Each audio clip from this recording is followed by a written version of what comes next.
Hello friends, मैं बरखा Sharma dealer junction में आपका स्वागत करती हूँ। अब तक हमने आईपीसी के 2 लेक्चर देखे हैं। तो सबसे पहले जो हमने देखा था वो स्कैंडेक्स देखा था। फिर जो हमने सेकंड लेक्चर देखा था तो हमने सबसे पहले लॉ को बताने का प्रयास किया था और उसके बाद अपराध को बताया था और चैप्टर फर्स्ट सेक्शन 1 से लेके 5 तक किया था, जो इसका प्रारंभिक पार्ट था, इंट्रोडक्शन पार्ट था। अब आज हम इसका चैप्टर सेकंड देखेंगे। चैप्टर सेकंड चैप्टर सेकंड जो है वो इसका डेफिनेशन क्लोज है, जिसको हम बोलते हैं सामान्य स्पष्टीकरण, जनरल एक्सप्लेनेशंस। 6 से लेके 52A सेक्शन तक हमें सामान्य स्पष्टीकरण, जनरल एक्सप्लेनेशन बताए गए हैं। यहाँ पे कुछ डेफिनेशंस दी गई हैं जिनका आगे एक्ट में वही अर्थ माना जाएगा जो यहाँ पे दे रखा है। ठीक है, तो सबसे पहले आता है हमारा सेक्शन 6। सेक्शन 6 हमको बोल रहा है कि संहिता में की परिभाषाओं को अपवादों के अध्ययन समझा जाना। तो अगर हम इसकी एक्ट की लैंग्वेज देखते हैं तो हमें पता चलता है कि इस संहिता में सर्वत्र अपराध की हर परिभाषा, हर दंड उपबंध और ऐसी परिभाषा या दंड उपबंध का हर दृष्टांत साधारण अपवाद शीर्षक वाले अध्याय में अंतर्निविष्ट अपवादों के अध्ययन समझा जाएगा, चाहे उन अपवादों की ऐसी परिभाषा दंड उपबंध या दृष्टांत में दोहराया ना जा सके। तो क्या बता रहा है ये हमको बता रहा है कि एक बार जो यहाँ पे बोल दिया संहिता में जो जो जो अपवादों में बता दिया गया, उनको अपवादों के अकॉर्डिंग माना जाएगा। जो दृष्टांत जहाँ पे दे दिया गया उसको उसके अकॉर्डिंग माना जाएगा। Definition in the code to be understood subject to exceptions. ठीक है, संहिता में की परिभाषाओं को अपवादों के अध्ययन समझा जाना। फिर आता है हमारा सेक्शन 7। सेक्शन 7 हमको बोल रहा है एक बार स्पष्टीकृत पद का भाव। क्या बोल रहा है? Sense of expression once explained. हर पद जिसका स्पष्टीकरण इस संहिता के किसी भाग में किया गया है, इस संहिता के हर भाग में उस स्पष्टीकरण के अनुरूप ही उसका प्रयोग किया जाएगा। जिसको एक बार स्पष्टीकृत कर दिया गया, उसको स्पष्टीकरण दे दिया गया, उसका उसी अर्थ में आगे प्रयोग किया जाएगा। ठीक है, फिर आता है हमारा सेक्शन 8। सेक्शन 8 हमको बोल रहा है जेंडर के बारे में, लिंग के बारे में। तो एक व्यक्ति होगा, व्यक्ति है ये। व्यक्ति क्या होगा? इसके अंतर्गत हर प्रकार का कोई भी नर हो या नारी, इनको शामिल किया गया है। फिर सेक्शन 9 हमको बोल रहा है वचन। वचन में एक वचन और बहुवचन। जेंडर में क्या बताया गया? He and its derivatives are used to be used of any persons whether male or female। ठीक है, और 9 क्या बोल रहा था हमको? 9 ने हमको बोला है वचन के बारे में, number, unless the contrary appears from the context, word importing the singular number include the plural number and words importing the plural number including the singular number। ये बता रहा है। ठीक है, फिर आता है हमारा सेक्शन 10। सेक्शन 10 हमको बोल रहा है पुरुष और स्त्री। स्त्री और पुरुष के बारे में हमको बता रहा है, मैन और वुमेन के बारे में बता रहा है हमको सेक्शन 10। स्त्री के अंतर्गत किसी भी आयु की नारी और पुरुष के अंतर्गत किसी भी आयु का नर।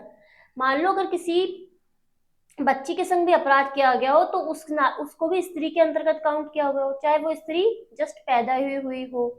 जैसे ऐसे माना जाता है ना कि जैसे कोई बच्चा पैदा हुआ, जैसे कोई बच्ची पैदा हुई, उसकी हत्या कर दी गई, 2 दिन की हो चाहे 1 दिन की हो, अगर हत्या कर दी गई तो वो स्त्री की हत्या में उसको शामिल माना जाएगा। और आयु, नर की आयु हुई कि अगर कोई बालक है, अगर चाहे 2 दिन का ही है, तो वो अगर उसकी हत्या की गई तो वो भी माना जाएगा कि किसी नर की हत्या की गई। तो स्त्री, पुरुष की हत्या की गई तो स्त्री में किसी भी आयु की नारी और पुरुष में किसी भी आयु का नर इसमें शामिल किया गया है। फिर आता है 11 व्यक्ति पर्सन्स के बारे में। तो कौन कौन शामिल होंगे व्यक्ति में? कोई भी कंपनी या संघ, व्यक्तियों का निकाय, चाहे वे निगमित हो या नहीं, व्यक्ति के अंतर्गत शामिल होते हैं। Person, the word person includes any company और एसोसिएशन और body of persons weather incorporated और नॉट। कोई भी कंपनी या संगम या व्यक्ति निकाय, चाहे वे निगमित हो या नहीं, व्यक्ति शब्द के अंतर्गत आते हैं। फिर आ गया 12 लोक। लोक क्या होता है? लोक में आता है हमारा वर्ग और समुदाय। वर्ग और समुदाय आता है हमारा लोक में। Public, the word public includes any class of the public और एनी कम्युनिटी। ठीक है, फिर आता है हमारा सेक्शन 13। सेक्शन 13 हमको बोल रहा है क्वीन के बारे में। जो क्वीन वाला सेक्शन था ना, वो हमारा हो गया रिपील्ड। रिपील्ड यानी निरसित कब हुआ था? 1950 में। और इस तरीके का क्वेश्चन आया था हमारे आरजीएस में। आरजीएस में ये वाला क्वेश्चन आया था कि क्वीन की परिभाषा कब निरसित हुई थी। और कौन से आरजीएस में आया था? ये 2021 वाले में। क्या कहा था? क्वीन कब निरसित हुई? तो कब निरसित हुई थी? 1950 में निरसित हुई थी। ठीक है, तो अब जो ये रिपीट वाले क्वेश्चंस आते हैं, इनको भी हमें ढंग से देखना होगा। फिर आगे आता है हमारा सेक्शन 14। सेक्शन 14 हमको बोल रहा है कि सरकार का सेवक, सर्वेंट ऑफ गवर्नमेंट, कि गवर्नमेंट का सर्वेंट कौन होगा? गवर्नमेंट का सर्वेंट वो व्यक्ति होगा जो सरकार के प्राधिकार के द्वारा या अधीन भारत के भीतर उस रूप में बने रहने दिए गए, नियुक्त या नियोजित किए गए किसी भी ऑफिसर या सेवक का घोतक है। तो सरकार के प्राधिकार के द्वारा हो या सरकार के अधीन हो, भारत के भीतर मतलब इंडिया के अंदर होना चाहिए, नियुक्त किया गया हो या नियोजित किया गया हो, और किसी भी ऑफिसर या सेवक का घोतक होता है। किसी भी ऑफिसर या सेवक को उसमें शामिल माना जाता है। फिर आता है हमारा सेक्शन 15 और सेक्शन 16। सेक्शन 15 और 16 भी क्या हो गए? निरसित, यानी कि रिपील्ड हो गए हैं। सेक्शन 15 हमको बोल रहा था ब्रिटिश इंडिया के बारे में, ये हो गया निरसित 1937 से, इसको निरसित कर दिया, रिपील्ड कर दिया गया। और गवर्नमेंट ऑफ इंडिया 1937 से निरसित हो गई, रिपील्ड हो गई। अब इसके बाद हम आगे बढ़ेंगे सेक्शन 17 पर। सेक्शन 17 हमको बोल रहा है सरकार के बारे में, यानी गवर्नमेंट के बारे में, कि गवर्नमेंट में क्या शामिल है? गवर्नमेंट में शामिल है सेंट्रल गवर्नमेंट यानी केंद्रीय सरकार, और स्टेट गवर्नमेंट यानी कि राज्य सरकार, 17 सरकार। ठीक है, फिर आता है 18 भारत। 18 भारत यानी इंडिया, इंडिया आ गया। तो इंडिया में क्या शामिल होगा? संपूर्ण भारत का क्षेत्र। पहले इसमें जम्मू कश्मीर शामिल नहीं था। और कब से शामिल हुआ ये? 31 अक्टूबर 2019 से 31 अक्टूबर 2019 से भारत के अंतर्गत संपूर्ण भारत का राज्य क्षेत्र शामिल है, जिसमें जम्मू कश्मीर को भी अब शामिल कर लिया गया है। अब हम आगे बढ़ते हैं और आते हैं सेक्शन 19 पर। सेक्शन 19 हमको बोलता है न्यायाधीश। न्यायाधीश यानी जज। जज कौन होता है? जज ऐसा कोई भी व्यक्ति हो सकता है जो पद रूप से न्यायाधीश हो, जिसे न्यायाधीश के रूप में पद दिया गया हो, या जो सिविल या दांडिक कार्यवाही, विधिक कार्यवाही जो होती है, उसमें अंतिम निर्णय क्या होता है? जिसके विरुद्ध कोई भी अपील ना हो, और जो किसी अन्य अधिकारी के द्वारा पुष्ट किए जाने पर अंतिम हो जाए, देने के अन्य प्राधिकारी जिसके द्वारा पुष्ट किए जाने पर अंतिम हो जाए, देने के लिए विधि के द्वारा सशक्त किया गया हो। तो ये वाली बात किसमें बताई गई है? न्यायाधीश, जो पदरूप से न्यायाधीश हो, जिसके द्वारा कोई भी जो दिया गया निर्णय है वो अंतिम हो जाए, आगे अपील ना हो। और ऐसा करने के लिए उसको क्या किया गया हो? विधि के द्वारा सशक्त किया गया हो। तो ये हो गया हमारे न्यायाधीश की बात, जज की बात। अगर हम इसके एग्जाम्पल देखते हैं, जज के एग्जाम्पल देखते हैं, तो कौन कौन से हो सकते हैं? जैसे कलेक्टर, मजिस्ट्रेट, पंचायत का सदस्य, विचारण अधिकारिता का प्रयोग करने वाला मजिस्ट्रेट। ठीक है ना, ये सब कौन हो सकते हैं? जज हो सकते हैं। जब हम इसका जो सेक्शन 19 देखते हैं ना, उसके जब हम इलस्ट्रेशंस देखेंगे, तब हमको ये एग्जांपल्स दे रखे हैं कि कलेक्टर, मजिस्ट्रेट, पंचायत का सदस्य और विचारण अधिकारिता का प्रयोग करने वाला मजिस्ट्रेट क्या होता है? जज होता है। अब हम आगे बढ़ेंगे और सेक्शन 20 की तरफ देखेंगे, जो हमको बताता है न्यायालय के बारे में, कोर्ट के बारे में।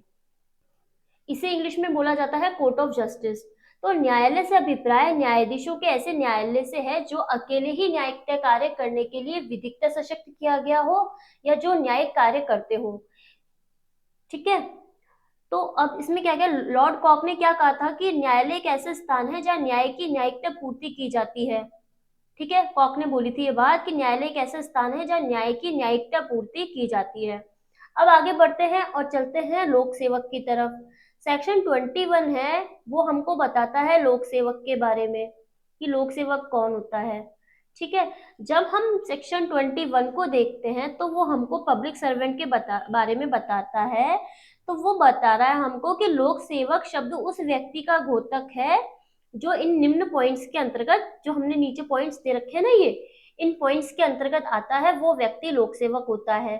तो कौन कौन से व्यक्ति हो सकते हैं लोक सेवक? लोक सेवक हो सकते हैं, सबसे पहला जो इसका पॉइंट था वो क्या हो गया था? रिपील्ड हो गया था। कब से रिपील्ड हुआ था? 1950 से निरसित हो गया था। और जब हम सेकंड पॉइंट को देखेंगे तो हम इसको एक की पॉइंट दे सकते हैं, आर्मी। आर्मी में आते हैं सेना, नौसेना, वायुसेना के ऑफिसर। फिर जो थर्ड पॉइंट आता है उसमें आते हैं हमारे न्यायाधीश यानी कि जज। फिर आता है न्यायालय का हर ऑफिसर। न्यायालय हमने पढ़ा है अभी सेक्शन 20 के अंतर्गत, कोर्ट ऑफ जस्टिस, तो इसका हर कोई ऑफिसर होगा, वो भी लोक सेवक होगा। या न्यायालय या लोक सेवक की सहायता करने वाला हर जूरी असेसर या पंचायत का सदस्य भी लोक सेवक होता है। हर मध्यस्थ यानी आर्बिट्रेटर और सक्षम लोक प्राधिकारी, ये भी क्या होते हैं? लोक सेवक होते हैं। फिर एक ऐसा व्यक्ति जो किसी व्यक्ति को परिरोध में करने या रखने के लिए सशक्त हो। कौन सा व्यक्ति परिरोध में रख सकता है किसी व्यक्ति को? वैसे तो किसी व्यक्ति को परिरोध में रखना अपराध होता है। परिरोध का मतलब होता है चारों तरफ से कोई चारों तरफ का एक कोई रूम है, उसको पैक कर रखा है, चारों तरफ से वो कहीं से भी बाहर नहीं जा सकता। उसको चारों जो वो है ना, चारों दिशाओं से उसको पैक कर रखा है। जैसे ये एक रूम है, ये चारों दिशाओं से पैक है, 1 2 3 और 4, और यहाँ पे ये कोई व्यक्ति है। तो ऐसा क्या किसी व्यक्ति को परिरोध में रखा जा सकता है बिना किसी कारण के? नहीं, ऐसा नहीं किया जा सकता। ऐसा कौन व्यक्ति कर सकता है? जनरली देखा जाए तो पुलिस कर सकती है ऐसा। तो ऐसा व्यक्ति जो किसी व्यक्ति को परिरोध में करने या रखने के लिए सशक्त हो, तो ये व्यक्ति भी कौन माना जाता है? लोक सेवक माना जाता है। फिर ऐसा व्यक्ति आता है सरकार का हर ऑफिसर, जिसका कर्तव्य होता है कि वह अपराधों का निवारण करे, अपराधों की इत्तला दे, अपराधियों को न्याय, लोक स्वास्थ्य, क्षेम या सुविधा की संरक्षा के लिए सुरक्षा करना जिसका कर्तव्य हो। तो अपराधों का निवारण, अपराधों की इत्तला देना, और अपराधों को न्याय के लिए उपस्थित करना, अपराधियों को न्याय के लिए उपस्थित करना, और लोक स्वास्थ्य, क्षेम और सुविधा की रक्षा करना, ये वाले व्यक्ति हो गए सरकार का हर ऑफिसर जिसका कि ये कर्तव्य हो। ठीक है। फिर आता है हमारा 9th पॉइंट, जो बोलता है कि हर ऑफिसर जो सरकार की ओर से किसी संपत्ति को ग्रहण करे या उसका व्ययन करे। ठीक है, संपत्ति का क्या करे? ग्रहण करे और उसका व्ययन करे। ये हो गया हमारा 9th पॉइंट। फिर 10th पॉइंट हमको बोल रहा है हर ऑफिसर जो ग्राम, नगर या जिले के धर्मनिरपेक्ष सामान्य प्रयोजन के लिए संपत्ति को ग्रहण करे, प्राप्त करे और रखे और उसका व्ययन करे। तो यहाँ पे भी संपत्ति ग्रहण कर रहा है और यहाँ पे भी संपत्ति ग्रहण कर रहा है। तो ये हो गया हमारा सिविल मैटर, और ये हो गया हमारा धर्म से रिलेटेड, धर्म निरपेक्ष बता रखा है ना यहाँ पे। तो ये हो गया हमारा यहाँ पे धर्म से रिलेटेड, प्रॉपर्टी को ग्रहण करे या उसका व्ययन करे। और कौन से व्यक्ति होते हैं? ऐसे व्यक्ति होते हैं जो निर्वाचक नामावली, यानी क्या होता है, इलेक्शन जो प्रोसेस होता है ना, उसको क्या करे? तैयार करे, प्रकाशित करने, बनाए रखने या पुनरीक्षित करने या निर्वाचन को संचालित करने के लिए सशक्त किया गया है। तो इस वाले पॉइंट को हम इलेक्शन के नाम से याद कर सकते हैं, निर्वाचक के नाम से याद कर सकते हैं। और फिर होता है लोक कर्तव्य के पालन के लिए सरकार से फीस या कमीशन लेता हो। ठीक है, निगम या सरकारी कंपनी की सेवा या वेतन में हो। तो ये सभी व्यक्ति कौन होते हैं? ये होते हैं हमारे लोक सेवक, जिसको कि सेक्शन 21 में बताया गया है। सेक्शन 22 हमको बता रहा है कि जंगम संपत्ति क्या होती है। जंगम संपत्ति यानी मूवेबल प्रॉपर्टी क्या होती है? जंगम संपत्ति शब्दों से यह आशय है कि इसके अंतर्गत हर भांति की मूर्त संपत्ति आती है, मूर्त संपत्ति आती है। इसके अंतर्गत भूबद या भूबद से जुड़ी हुई कोई वस्तु इसके अंतर्गत नहीं आती है। तो जंगम संपत्ति हो गई, मूर्त संपत्ति वह हो गई जिसको कि हम देख सकते हैं और पृथ्वी से अटैच नहीं होती, भूबद नहीं होती। मूर्त संपत्ति वह संपत्ति है जिसका इंद्रियों द्वारा अनुभव किया जा सकता है, और अमूर्त संपत्ति यानी इनकॉर्पोरेबल प्रॉपर्टी वो होती है जिसका अनुभव इंद्रियों के द्वारा नहीं किया जा सकता। जंगम संपत्ति मूर्त संपत्तियों तक ही सीमित है। ठीक है ना, ये बताया गया इसमें। इसमें क्या होता है? अनुयोज्य दावा यानी एक्शनेबल क्लेम इसके अंतर्गत नहीं आता है। ये सारी बात हुई हमको जंगम संपत्ति के बारे में। अब आता है सेक्शन 23। सेक्शन 23 हमको बोल रहा है सदोष अभिलाप, सदोष हानि। सदोष अभिलाप, सदोष हानि, wrongful gain and wrongful loss, ये हमको बता रहा है सेक्शन 23। सेक्शन 23 ये बता रहा है हमको कि सदोष अभिलाभ विधिवत साधनों द्वारा ऐसी संपत्ति का अभिलाभ है जिसका वैध रूप से हकदार अभिलाभ प्राप्त करने वाला व्यक्ति ना हो। मतलब लाभ लाभ प्राप्त करने वाले व्यक्ति को लाभ नहीं होना चाहिए, इसके अकॉर्डिंग ये है कि कोई और व्यक्ति लाभ प्राप्त कर रहा है। और सदोष हानि का मतलब क्या होता है कि विधि विरुद्ध साधनों द्वारा ऐसी संपत्ति की हानि जिसका वैध रूप से हकदार हानि उठाने वाला व्यक्ति हो। ठीक है, तो किसको हानि हुई हो कि इसको तो लाभ होना चाहिए था, इसको तो लाभ होना चाहिए था पर इसको हो गई हानि। ठीक है ना। और ऐसी संपत्ति का लाभ जिसका वैध रूप से हकदार, इसको ऐसा लाभ प्राप्त हो गया जिसको इसको लाभ प्राप्त नहीं करना था। ठीक है, यहाँ पे इसको हानि प्राप्त हुई है और यहाँ पे किसी और व्यक्ति को लाभ प्राप्त हो गया, ये बता रहा है। ठीक है, फिर आता है सेक्शन 24। सेक्शन 24 बोलता है हमको बेईमानी से। जब हम चोरी पढ़ेंगे ना तो ये वर्ड जरूर आएगा।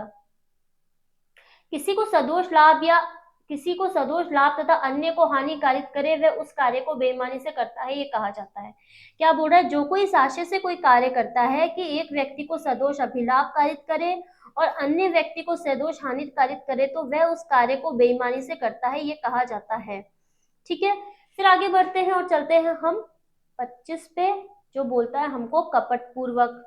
25 बोलता है हमको कपट पूर्वक फ्रॉडुलेंटली सॉरी, कोई व्यक्ति किसी बात को कपट पूर्वक करता है, ये कहा जाता है यदि वह उस बात को कपट करने के आशय से करता है।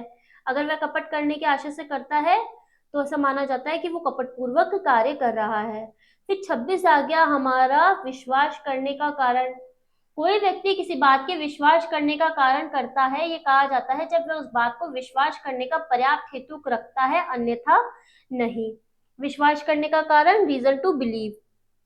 ठीक है, फिर आता है हमारा 27। वो बोल रहा है हमको पत्नी, लिपिक या सेवक के कब्जे में संपत्ति, property in possession of wife, clerk और सर्वेंट। जबकि संपत्ति किसी व्यक्ति के निमित्त उस व्यक्ति की पत्नी, लिपिक या सेवक के कब्जे में है तब वह संहिता के अर्थ के अंतर्गत उस व्यक्ति के कब्जे में है। यहाँ पे क्या होता है, केवल कब्जे की बात कही गई है, केवल कब्जे की बात कही गई है यहाँ पे उसके स्वामित्व की बात नहीं कही गई है।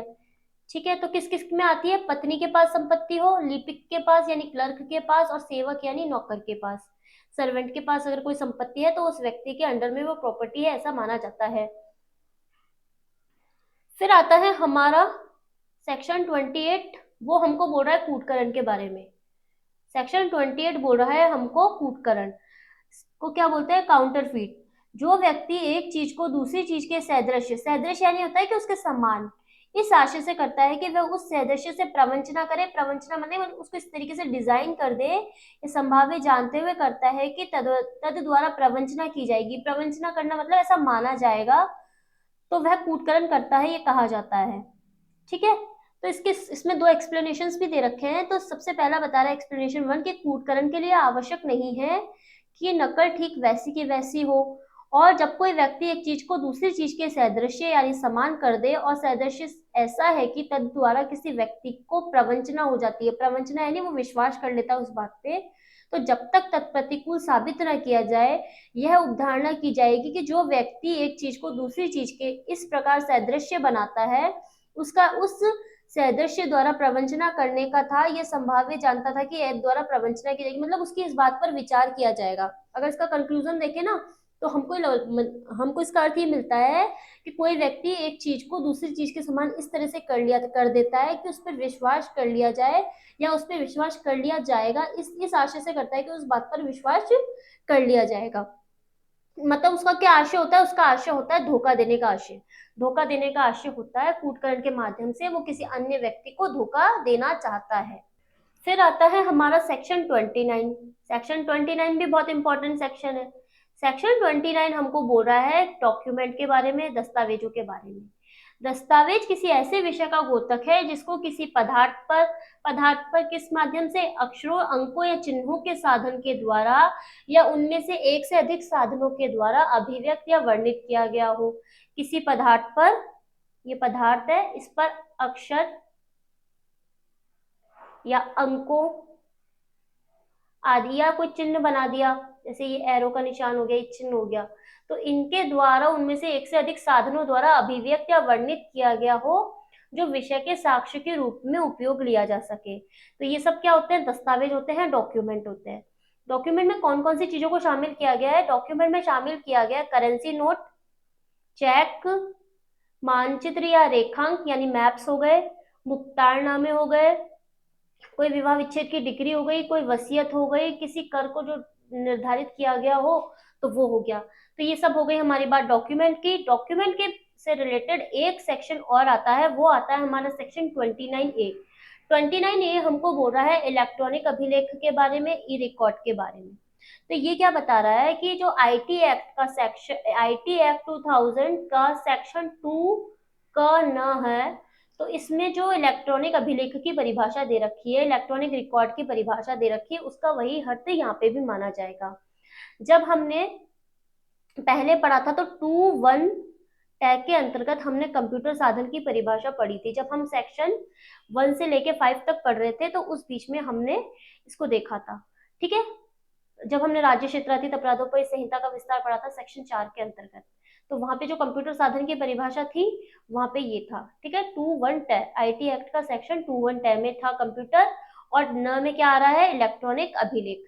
अब आगे बढ़ते हैं और चलते हैं सेक्शन 30 की तरफ। सेक्शन 30 हमको बोल रहा है मूल्यवान प्रतिभूति, वैल्यूएबल प्रॉपर्टी क्या होती है? जिसके द्वारा कोई अधिकार, कौन सा अधिकार? विधिक अधिकार। विधिक अधिकार क्या किया जाता है? सृजित किया जाता है, सृजित किया जाता है और विस्तृत किया जाता है यानी बढ़ाया जाता है। सृजित का मतलब क्रिएट हो सकता है, विस्तृत का मतलब बढ़ाना, अंतरित यानी ट्रांसफर, निर्बंधित यानी रोकना होता है, और निर्वापित किए जाए या छोड़े जाए, या जिसके अधीन कोई व्यक्ति विधिक अधिकार रखता है या नहीं। ये क्या कहती है? हमारे मूल्यवान प्रतिभूति कहती है। मूल्यवान प्रतिभूति शब्द उस दस्तावेज का घोतक है जो ऐसी दस्तावेज है या होनी तात्पर्य है जिसके द्वारा कोई व्यक्ति कोई विधिक अधिकार सृजित, विस्तृत, अंतरित, निर्बंधित, निर्वापित किया जाए, छोड़ा जाए, उसको क्या करता है? स्वीकार करता है, और जिसके अधीन कोई व्यक्ति विधिक अधिकार रखता है या नहीं। कौन कौन सी हो सकती है हमारी वैल्यूएबल प्रॉपर्टी? वैल्यूएबल प्रॉपर्टी है हमारी किरायानामा, पासपोर्ट, हुंडी, उन्मोचन पत्र, इसको डिस्चार्ज लेटर बोलते हैं, लॉटरी टिकट, हिसाब किताब यानी अकाउंट से रिलेटेड, वचन पत्र, इन सबको मूल्यवान प्रतिभूति कहा गया है। ये हमारे एग्जांपल्स हैं मूल्यवान प्रतिभूति के, वैल्यूएबल सिक्योरिटी के। अब आता है हमारा सेक्शन 31। सेक्शन 31 हमको बोल रहा है विल के बारे में। विल का मतलब होता है वसीयती दस्तावेज। फिर सेक्शन 32 आता है, वो बोलता है कार्यों का निर्देश करने वाले शब्दों के अंतर्गत अवैध लोप आता है। कार्यों का निर्देश करने वाले शब्दों के अंतर्गत अवैध लोप आता है। Words referring to acts include illegal omissions. ठीक है, फिर आता है सेक्शन 33 कार्य या लोप। कार्य में आता है कार्यवली और लोप में आता है लोपावली। 33 कह रहा है एक्ट और omission. The word act denotes as well as a series of acts as a single act. The word omission denotes as well a series of omission as a single omission. ठीक है, कार्य में कार्यवली और लोप में आती है लोपावली। फिर आता है सेक्शन 34।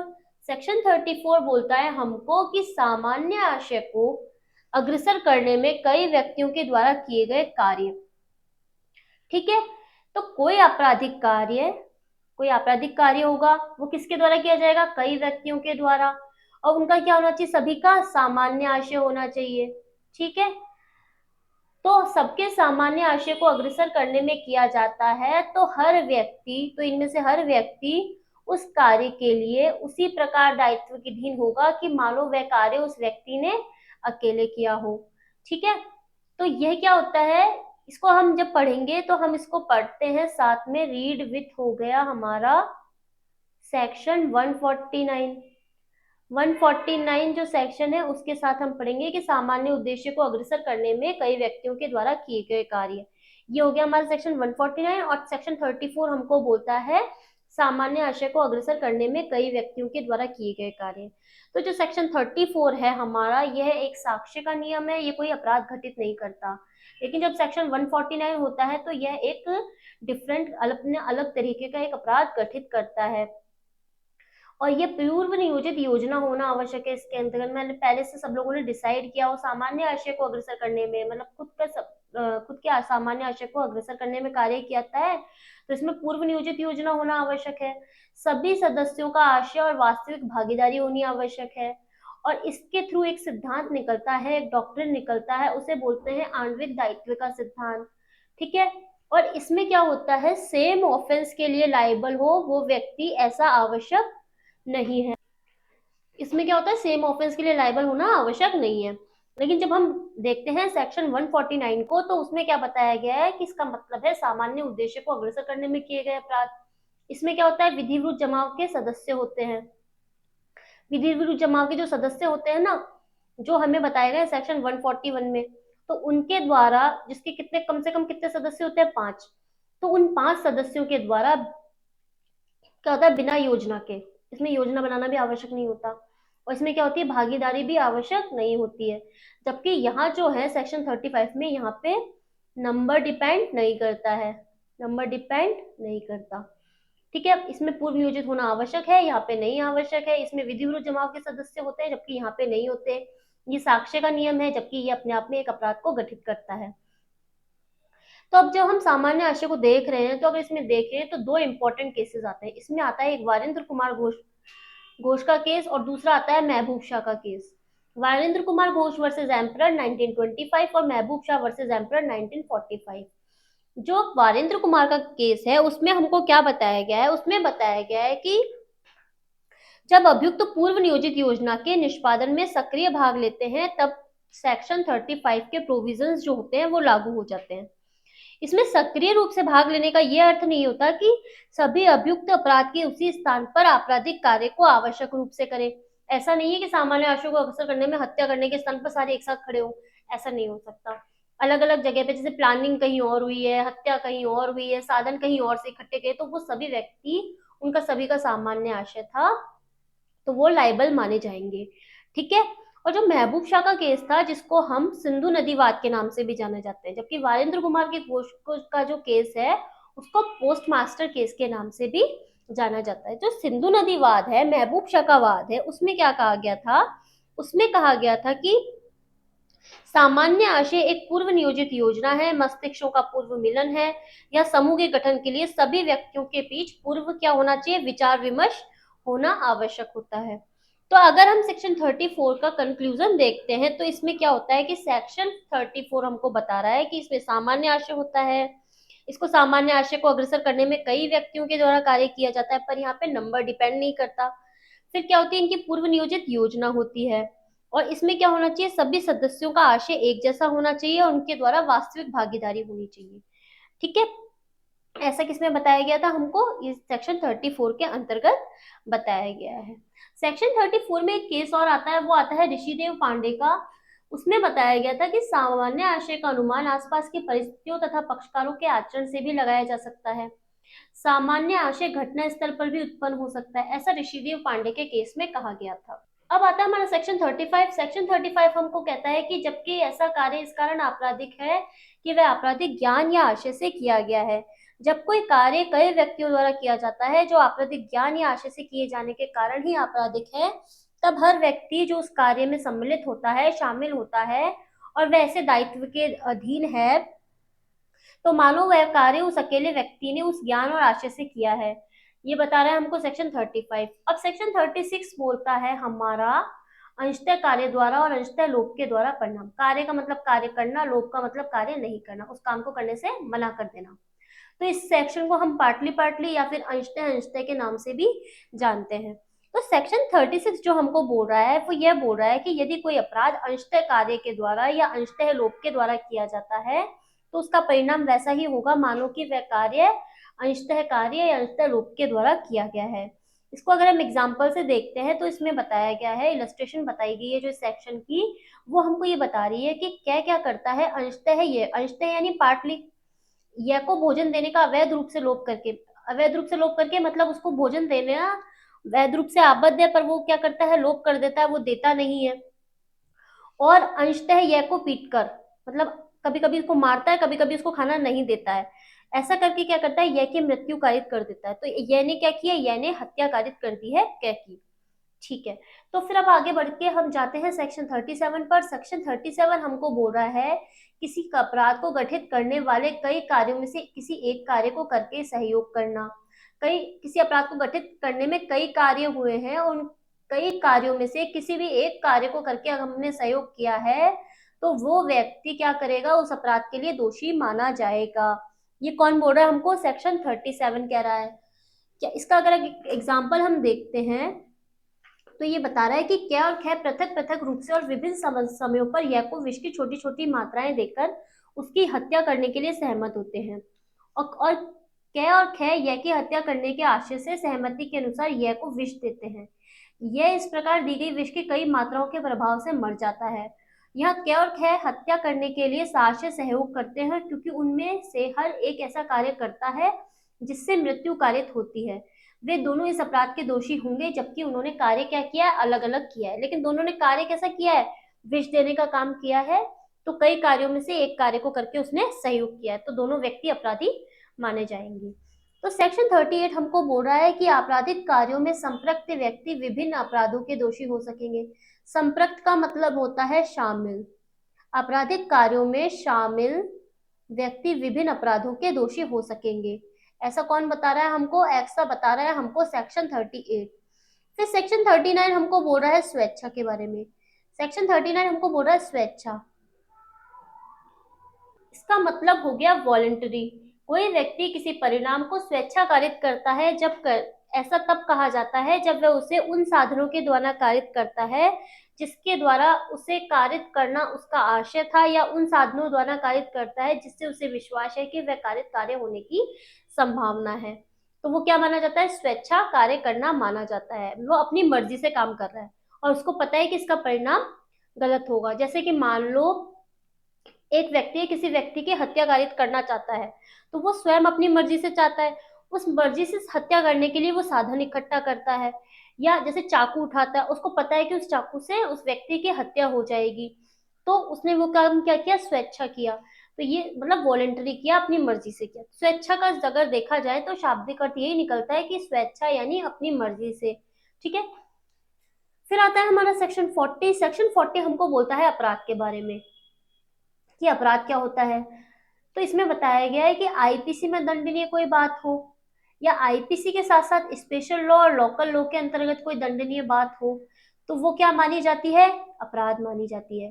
अपराध के आवश्यक तत्व हमने पहले देखे थे, उसमें क्या इसका निकला था कंक्लूजन? इसका कंक्लूजन निकला था कि अपराध करने के लिए एक होना चाहिए मानव, उसका होना चाहिए दुराशय यानी गलत आशय होना चाहिए, उस मानव के द्वारा दुराशय को करने में कार्य या लोप किया गया हो, कोई कार्य या लोप किया गया हो, और उस कार्य या लोप से जो परिणाम निकला हो उससे क्या हुई हो? क्षतिकारित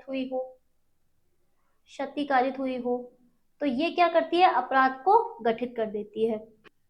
फिर आता है हमारा सेक्शन 41 और 42 जो हमें साथ पढ़ना चाहिए। सेक्शन 41 हमको बोल रहा है स्पेशल लॉ, विशेष विधि, और सेक्शन 42 बोल रहा है हमको लोकल लॉ यानी स्थानीय विधि। ये हो गया एसएल, हो गया लोकल लॉ। तो जो विशेष विधि होती है वो विशिष्ट विषय से संबंधित होती है, जैसे कि हम आगे हो गया पॉक्सो और एसटीएक्सी एक्ट। और जो सेक्शन 42 होता है वो हमको बताता है विशेष भाग के बारे में।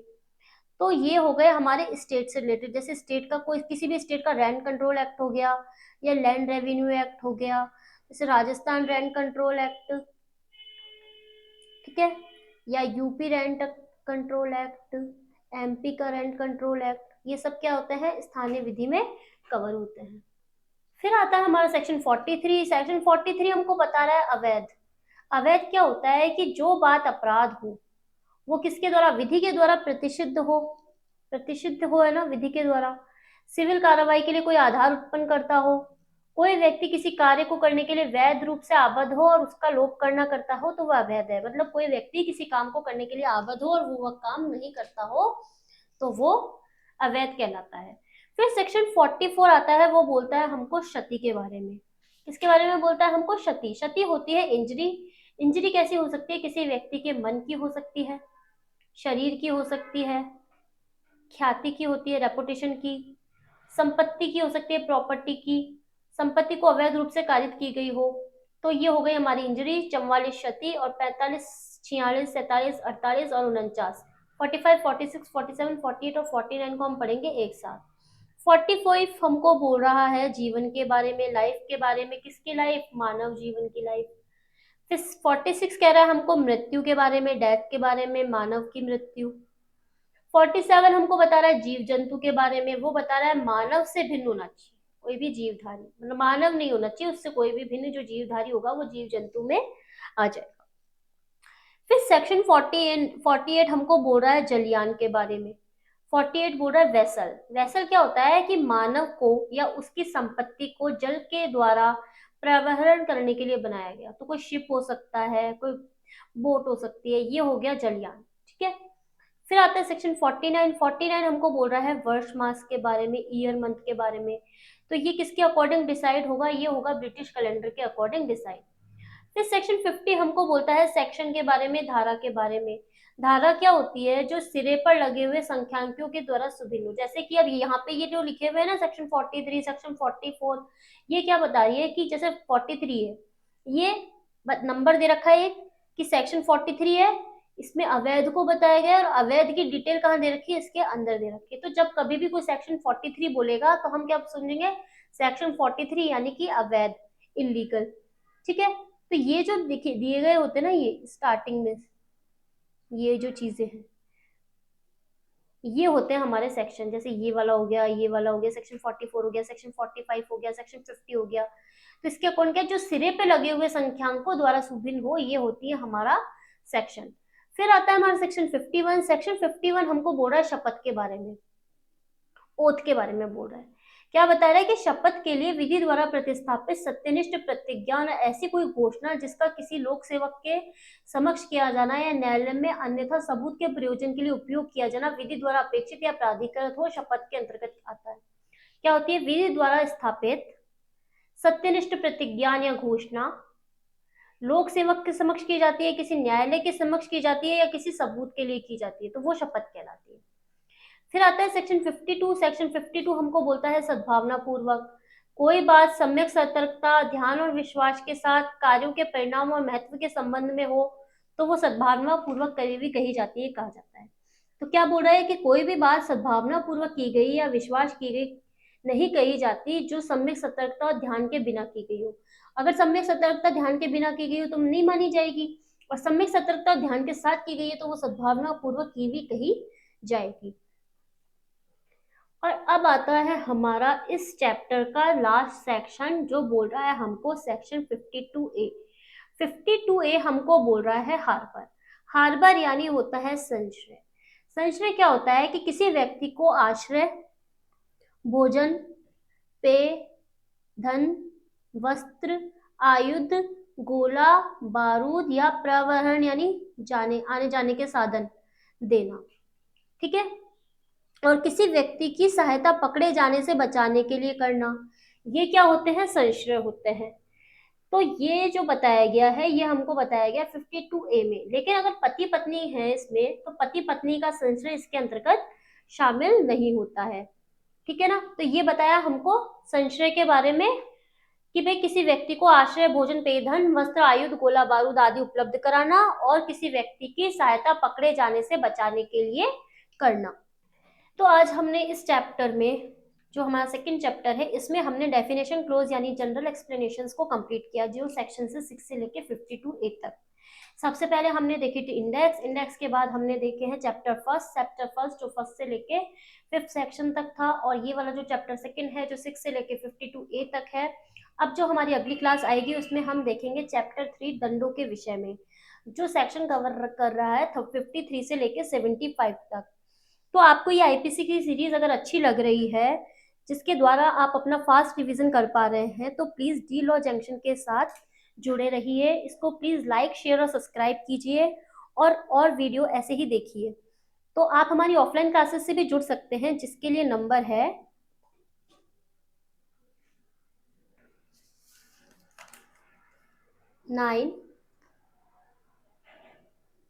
9828658887। इस पे कॉल करके आप हमारे डी लॉ इंस्टीट्यूट के साथ जुड़ सकते हैं, जिसमें हम जल्द ही आरजेएस और एपीओ के लिए बैच, आरजेएस और एपीओ के लिए बैच शुरू करने वाले हैं। तो 1 मार्च से हम इसका बैच स्टार्ट करने वाले हैं। तो आप इस नंबर पे कॉल करके हमारे डी लॉ इंस्टीट्यूट के साथ जुड़ सकते हैं।